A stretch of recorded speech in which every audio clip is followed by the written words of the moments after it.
இயேசுனுடைய வல்லமை எப்படிங்க? உள்ளங்கையில் வைத்து தாங்கிக் கொள்ளும் வல்லமை. ஏசாயா 49:16 சொல்லப்பட்டிருக்கிறது. ஏசாயா 49:16. இதோ என் உள்ளங்கையில் உங்களை வரைந்திருக்கிறேன், மதில்கள் எப்பொழுதும் என் முன் இருக்கிறது. அவர் எங்க வைத்திருக்கிறாருங்க? உள்ளங்கையில. பறித்து கொள்ள முடியாது, ஒருவராலும் பறித்து கொள்ளவே முடியாது. எங்க வச்சிருக்கிறார்? அவர் உள்ளங்கையில் வைத்திருக்கிறார். உள்ளங்கையில் வரைந்தவரே, உசுரையும் தந்தவரே, உம்மை போல தெய்வம் இந்த உலகில் இல்லையே. உள்ளங்கையில் வரைந்தவரே, உசுரையும் தந்தவரே, உம்மை போல தெய்வம் இந்த உலகில் இல்லையே. அதை நினைச்சுதான் நான் பாடுறேன், அதை நினைச்சுதான் பாடுறேன், அதை நினைச்சுதான் நான் பாடுறேன், அதை நினைச்சுதான் உசுரும் வாடுறேன்.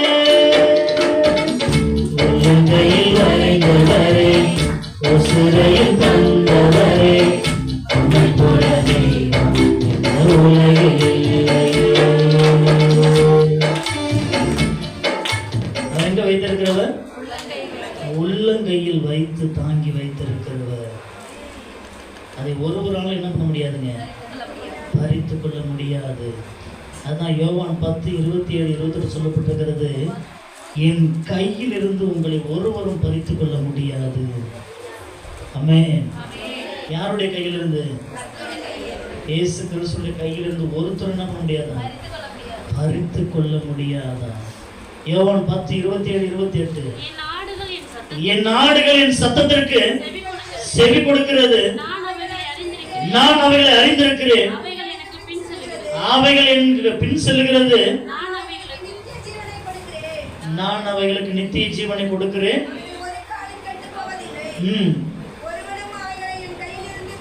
ஒருவனும் அவைகளை என் கையிலிருந்து பறித்துக் கொள்வதும் இல்லை. கர்த்தருடைய சத்தத்தை கேட்டு அதன்படி நடக்கும் பொழுது என் நாடுகள் என் சத்தத்திற்கு செவி கொடுக்கிறது. பறித்து கொள்ள முடியாதா? ஆமென். கைகள் இருந்து என்ன பண்ண முடியாதுங்க? காகத்தோட குணமே ஏதாவது சாப்பாடு வச்சா கைகள் இருந்து என்ன பண்ண? காகம் பறிச்சுட்டு போயிடும். பறிச்சுக்கிட்டு போகிற காகத்தை வச்சே என்ன கொடுக்க வச்சாருங்க? உணவு கொடுக்க வைத்தவர். ஒருவரும் ஒரு கையில இருந்து பறித்து கொள்ள முடியாது. குழந்தைங்களுக்கு சாப்பாடு விட்டுட்டு வெளியில போனே கொஞ்ச நேரம் வைக்கிறதுக்குள்ள காகம் என்ன பண்ணும்? கொஞ்ச நேரத்துக்குள்ள என்ன பண்ணுங்க?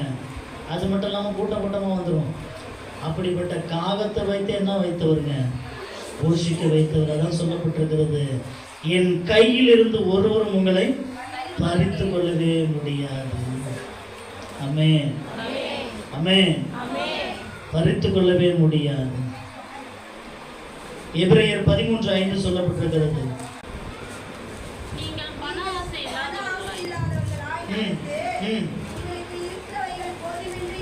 இருக்கிறவைகள் போதும் என்று எண்ணுங்கள், நான் உன்னை விட்டு விலகுவதும் இல்லை, உன்னை கைவிடுவதும் இல்லை. இருக்கிறவைகள் போதும் என்று எண்ணுங்க, நான் உன்னை விட்டு விலகுவதும் இல்லை, உன்னை கைவிடுவதும் இல்லை. ஆமென், ஆமென். ஒருத்தரும் அவர் கையில் இருந்து நம்ம யாராலையும் என்ன பண்ண முடியாதா?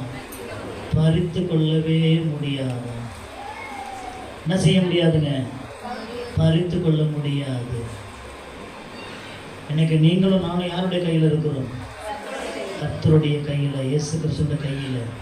அவர் ரத்தத்தால கழுவி பரிசுத்தப்படுத்தி மீட்டு வைத்திருக்கிறார். அதை ஒருவரால் என்ன செய்ய முடியாதுங்க? பறித்து கொள்ள முடியாது. அவர் தான் மனம் திரும்ப செய்தார். பாவங்களை மன்னித்து ரத்தத்தால் சுத்தப்படுத்தினவர் அவரே. ரட்சிப்பை தந்து அவர் கைகளில் வைத்திருக்கிறார். ஒருவராலும் அதை என்ன பண்ண முடியாதா? பறித்து கொள்ள முடியாதா? ஆமென், ஆமென்.